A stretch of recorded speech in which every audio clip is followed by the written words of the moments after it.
জায়গায় ডিউটি দিব না দিব জানি না, যুদ্ধের ময়দানে দিব না, যুদ্ধের সামনে দিব না, কই দিব কিছু জানি না। সেনা ক্যাম্পে কাজ মিলবে বাবুর্চি অথবা পরিচ্ছন্নতা কর্মীর, এমন আশায় 3 মাস আগে এই বাংলাদেশিরা পাড়ি জমিয়েছিলেন রাশিয়ায়। তাদের ঠিকানা এখন যুদ্ধের ময়দান।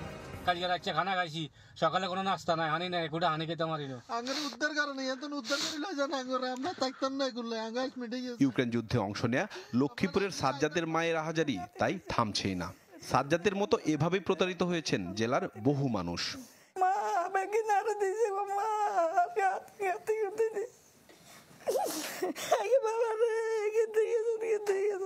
আনার কোনো উপায় নেই, এরা যে এগ্রিমেন্টে সাইন করছে, এগ্রিমেন্টে 1 বছর ট্রেনিং এ না, তখন থেকে এরা চিৎকার শুরু করছে। তখন থেকে আমরা বলছি বারবার যে এদেরকে নিয়ে আসো, কত টাকা দিতে হবে আপনাদের। যুদ্ধে যাইতে রাজি হোস। কি হচ্ছে রাশিয়ায়, এমন প্রশ্নের উত্তর খুঁজতে কথা হয় দেশটি থেকে পালিয়ে আসা নরসিংদীর আকরাম হোসেনের সাথে। যুদ্ধে যদি যাইতে রাজি না হোস তাইলে আমার আর কল দিবি না, আর যদি রাজি হই আবার আইসা আবার বংশং করস তাইলে হয় আমি তোরে গুলি করে মেরে বলবো, নয় তো কমান্ডারে বলবো গুলি করে মেরে বলবো।